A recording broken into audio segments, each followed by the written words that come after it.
Hey viewers, welcome to my channel. In my last video, I told you about SGF scheduling algorithm, and today in this series of CPU scheduling, I'm going to discuss an example to compute turnaround time and waiting time using SRTN. So let's start.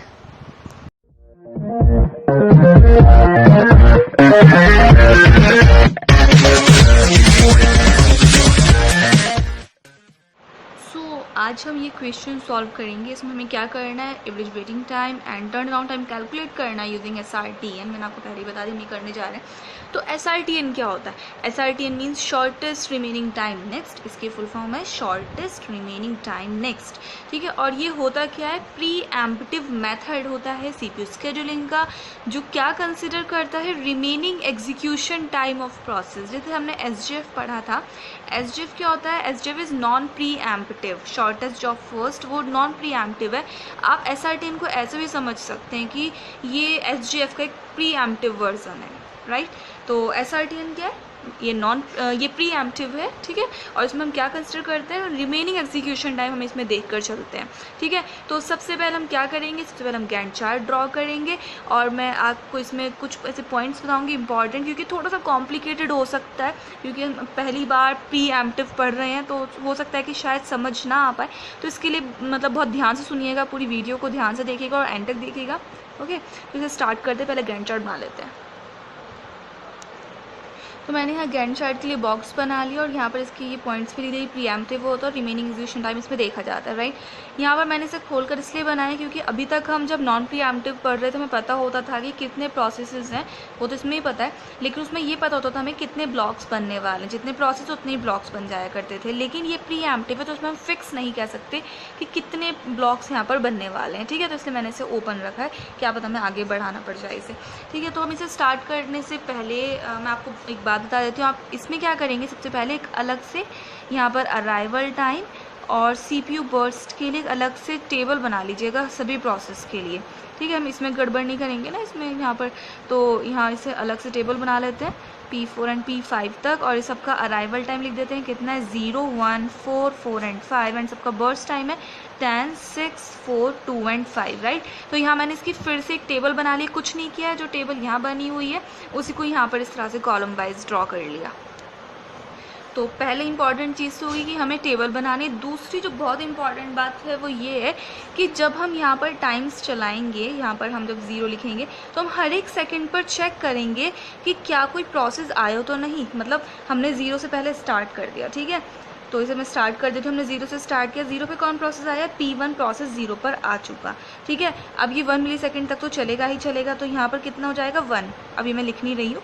तो हम सोचेंगे कि क्या 1 पर कोई process आ रहा है? यहाँ चेक करते हैं 1 पर कौन आ रहा है? P2 आ रहा है, ठीक है। तो अब यहीं पर रुक जाइए। 1 पर कौन आ रहा है? P2 आ रहा है, ठीक है। तो अब क्या है, यहाँ तक ये 1 चल चुका, तो इसका कितना टाइम हो गया? 9। खुद सोचिए, ये जब 1 तक चल चुका तो इसका कितना कंप्लीट हो चुका? 1 कंप्लीट हो चुका, तो 10 - 1 इज़ 9। यहाँ 9 बचा। अब 1 होने पर P2 भी आ चुका। अब इस वक्त कौन कौन है हमारे पास? P1 है और P2 है, दोनों को कंपेयर करना है। जिसका CPU बर्स्ट कम होगा वही CPU में जाएगा। यहाँ पर CPU बर्स्ट किसका कम है? P2 का CPU बर्स्ट 6 है, जबकि P1 का CPU बर्स्ट अब 9 बचा है। तो 6 छोटा है, 9 बड़ा है, तो जिसका भी इसकी फुल फॉर्म हमने पढ़ी थी शॉर्टेस्ट रिमेनिंग टाइम नेक्स्ट हमें लेना है। तो शॉर्टेस्ट रिमेनिंग टाइम कौन है यहाँ पर? इस वक्त P2 है, तो नेक्स्ट कौन आ जाएगा हमारे? 1 पर P2 आ जाएगा, ठीक है। और अगर ऐसा होता कि P2 9 से बड़ा होता, लेट्स से यहाँ पर 10 अगर लिखा होता, तो P1 ही कंटिन्यू हो सकता था, ठीक है। लेकिन अब जो भी आता रहेगा हम उसे कंपेयर करते जाएंगे। ये 1 तक हो चुका, अब 1 के बाद 2 आया होगा। 2 मिली सेकेंड पर कोई प्रोसेस आया है? नहीं आया, तो ये चलेगा। फिर 3 मिली सेकेंड हुई होंगी तो कोई प्रोसेस आया? नहीं आया, तो भी ये चलेगा। फिर 4 मिली सेकेंड पर देखते हैं, 4 पर 2 प्रोसेसेस आ चुके हैं।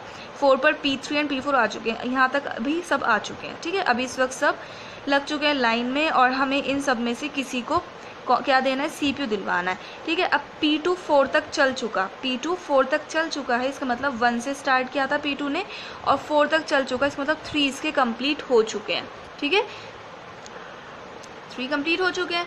फिर से देख लीजिए कैसे हुआ, ये 1 से स्टार्ट किया P2 ने, मैं 4 पर आकर अभी रुकी हूँ, अभी श्योर नहीं है कि P2 आगे कंटिन्यू करेगा या नहीं, लेकिन फिलहाल P2 का जब 4 तक हो चुका तो 1 से 4 तक यानी कि उसके 3 कंप्लीट हो चुके, 3 मिली सेकेंड्स वो कंप्लीट कर चुका। टोटल कितना करना था, 6 करना था, 3 कर चुका, तो कितना बचा, 3 यहाँ पर बचा। ठीक है, अब ये 4 प्रोसेसेस हैं जो हमारे पास हैं क्यू में, और हमें इनमें से सिलेक्ट करना है एक process on the basis of SRTN। तो अब क्या करेंगे, सिंपल है, हमारे पास सबसे कम इनमें से कौन है, ऑब्वियसली P4 है। इसका CPU बर्स्ट कितना है, 2 है, या 9, 3, 4, 2, इनमें सबसे छोटा कौन है, 2 है। तो नेक्स्ट क्या हो जाएगा, 4th मिली सेकेंड आते ही P4 आ जाएगा CPU के अंदर, और P2 निकल जाएगा बाहर, जिसका अभी कितना बचा हुआ है, 3 अभी बचा हुआ है, यानी सभी कंप्लीट होना है। ठीक है, बाद में हो जाएगा ये। तो 2 हो चुका है इसका। अब नेक्स्ट क्या होगा, 5th मिली सेकेंड आई होगी यहाँ पर, जैसे ही 5th आई होगी तो इसका एक कंप्लीट हो चुका होगा 5th आने पर, यानी एक बचा होगा अभी। अब 5th जैसे आई होगी तो P5 भी आ चुका है क्यू के अंदर, P5 आ चुका 5th पर, ये लिखा। तो अब यहाँ पर हम देखते हैं, अब सब हमारे किस में, क्यू में है। ठीक है, ये तो पहले से ही थे, P5 भी आ चुका। अब इन सब में से चेक करते हैं सबसे कम किसका है, अभी P4 का ही सबसे कम है, इसका 1 बच रहा है, तो हम इसे हम कंप्लीट करा देंगे। ठीक है, इसका 1 कंप्लीट हो गया, 0 बच जाएगा, यानी ये 2 सेकेंड्स चलकर अपना 2 मिली सेकेंड चलकर अपना ये कंप्लीट कर लेगा 6 तक, राइट। 4 से इसने स्टार्ट किया, 2 चला, तो कितना हो गया, 4 + 2 = 6, राइट। अब नेक्स्ट देखते हैं, ये हो चुका कंप्लीट। अब हमें इसे नहीं देखना। नेक्स्ट हमारे पास कौन कौन है, ये सभी हमारे क्यू में हैं, सब अंदर हैं, तो हमें इनमें से सिलेक्ट करना है। 9, 3, 4 और 5 में से कौन है, P2 आ जाएगा। नेक्स्ट हमारे पास P2 आया। अब हमने चेक किया 7 सेकेंड पर, अब तो कोई है ही नहीं, हमें चेक ही नहीं करना हर मिली सेकेंड पर, राइट। तो P2 का कितना था, 3 था, तो ये 3 कंप्लीट कर लेगा, यहाँ जाएगा 9, इसका कंप्लीट हो चुका, 0 बच जाएगा।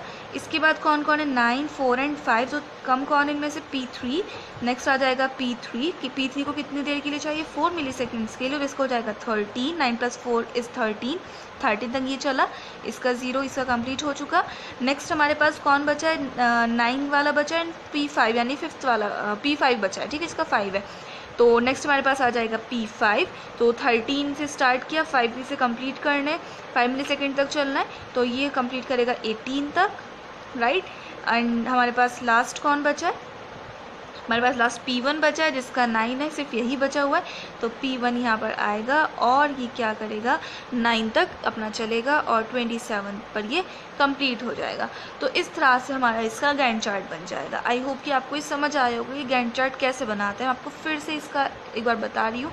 हमें क्या करना है, हम हर एक मिली सेकेंड पर हमें चेक करना है कि कोई प्रोसेस आया तो नहीं है। जैसे हम 0 पर हमने देखा था, 0 पर P1 था, फिर हम 1 पर आए। ठीक है, अब जैसे 1 पर आए हैं तो इसका 1 सेकेंड कंप्लीट हो गया, हम यहाँ पर माइनस भी कर देंगे। ठीक है, ये हमने माइनस करके 9 कर दिया। 1 पर आने पर इतने प्रोसेस, यानी ये 2 ही प्रोसेस थे जो हैं क्यू में, और इनमें से किसी एक को CPU मिल सकता है। इन दोनों में से किसे मिलेगा, जिसका CPU बर्स्ट कम होगा। तो P2 का कम था, हमने P2 को CPU दे दिया। इसके बाद क्या हुआ होगा, 2 मिली सेकेंड पर चेक किया, कोई नहीं आया। 3 पर चेक किया, कोई नहीं आया। देन 4 मिली सेकेंड पर चेक किया, तो ये 2 प्रोसेसेस आ चुके थे। इट मीन्स कि ये स्टार्टिंग के 4 प्रोसेसेस क्यू में थे, और हमें इन 4 में से सिलेक्ट करना था कि किसे CPU देना है। ठीक है, तो इसमें हमने क्या किया, कंपेयर किया सबका CPU बर्स्ट, और हमने उसी हिसाब से फिर नेक्स्ट P4 को हमने दे दिया था CPU, राइट। फिर हम चेक करते हैं 5th पर हमने देखा P5 आ चुका था, लेकिन P5 का CPU बर्स्ट था 5, और P4 का सिर्फ 1 ही बच रहा था, तो इसलिए हमने क्या किया, पहले P4 को कंप्लीट करा दिया, इसलिए 6 तक कंप्लीट हुआ। ये कैसे हो रहे हैं, ये ऐड होते जा रहे हैं। इसने 4 से स्टार्ट किया, 2 तक चला है, तो 4 + 2 = 6। इसने 6 से स्टार्ट किया था, इसे 3 के लिए चाहिए था, तो 6 + 3 = 9। इसे 9 से स्टार्ट किया था, इसे 4 मिली सेकेंड के लिए चाहिए था, 9 + 4 = 13। ये इस तरह से हो रहा है। अगर ये चीज़ नहीं समझ आ रही कैसे ऐड हो रहा है, तो आप प्रीवियस वीडियोस देख लीजिए।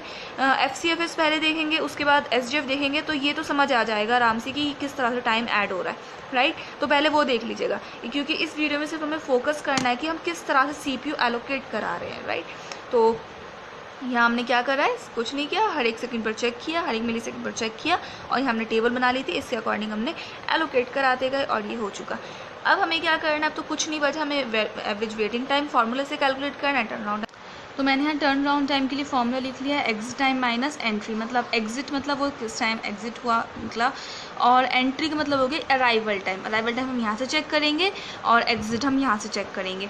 तो P1 के लिए एग्जिट 27 कैसे हुआ, P1 एग्जिट हुआ 27 पर और P1 का अराइवल टाइम यानी एंट्री टाइम कितना है 0, तो 27 माइनस 0 इज़ 27, ये हो गया। नेक्स्ट अगर हम P2 की बात करते हैं तो P2 का एग्जिट क्या है 9 पर है और P2 की एंट्री कब हुई है 1 पर, तो 9 माइनस 1 इज़ 8, ये रहा। नेक्स्ट P3 है, P3 का एग्जिट कब हुआ है 13 पर और P3 के लिए अराइवल टाइम क्या था 4 था, तो 13 माइनस 4 इज़ 9। नेक्स्ट हम P4 की बात करते हैं तो P4 के लिए एग्जिट कब है, P4 के एग्जिट है 6 पर एंड P4 की एंट्री थी 4 पर, तो 6 माइनस 4 इज़ 2।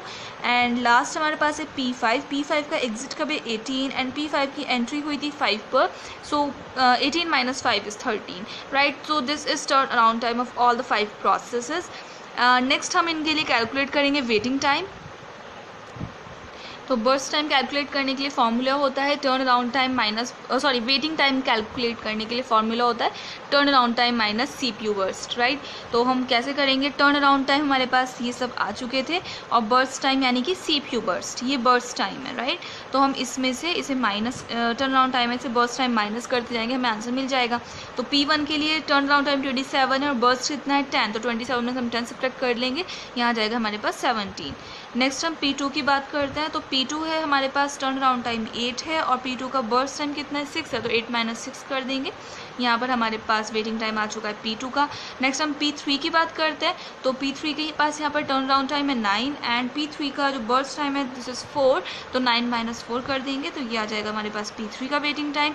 एंड नेक्स्ट हमारे पास है P4 का बर्स्ट टर्न अराउंड टाइम है 2 एंड P4 का बर्स्ट टाइम कितना है यहाँ पर 2 ही है, ठीक है। तो इसके लिए कितना हुआ 0 हुआ इसका वेटिंग टाइम।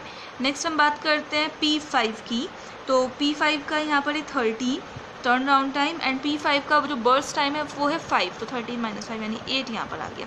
तो ये हमने सबके वेटिंग टाइम कैलकुलेट कर लिए, सबके टर्न अराउंड टाइम कैलकुलेट कर लिए। अब एवरेज निकालना कितना सिंपल है, सबको ऐड करो, टोटल नंबर ऑफ प्रोसेस से डिवाइड करो, एवरेज भी आ जाएगा। तो एवरेज फटाफट से कैलकुलेट कर लेते हैं। तो यहाँ हम लिख देंगे average turnaround time is equals to, यहाँ सब इन सभी को ऐड करना है, तो 27 + 8 + 9 + 2 + 13 एंड डिवाइडेड बाय कितने प्रोसेसेस है 1 2 3 4 एंड 5 प्रोसेसेस से डिवाइड करेंगे, तो हम इसका सम कर लेंगे, तो ये आगे 59/5 और हम इसे और फर्दर डिवाइड कर देंगे, ठीक है। तो ये आ चुका। नेक्स्ट है हमारे पास वेटिंग टाइम के लिए करना है, तो 17 + 2 + 5 + 0 + 8 एंड डिवाइडेड बाय 5 अगेन, ठीक है। तो क्या हो जाएगा, हम इसका सम करेंगे, ये हो जाएगा हमारे पास 32 divided by 5, this is 6.4 milliseconds, right. तो ये तो इतना ज़रूरी नहीं है कि हमें, क्योंकि कैलकुलेशन है ये तो नॉर्मल है, लेकिन ज़रूरी क्या था हमें गैंट चार्ट फॉर्म करना। गैंट चार्ट एक बार बन गया तो सिंपल फार्मूला में वैल्यूज़ पुट करनी है और आंसर टर्न अराउंड टाइम तो आ ही जाएगा। लेकिन सबसे पहले इम्पॉर्टेंट है कि आपको गैंट चार्ट सही बनाना आ जाए, क्योंकि जब तक नहीं होगा नीचे का जो अभी हमने काम किया है, जब तक हमारा गैंट चार्ट सही नहीं होगा, अगर एक भी वैल्यू गलत हो गई तो पूरा क्वेश्चन गलत हो जाएगा। आई होप आपको समझ आया होगा। Thanks for watching this video, take care.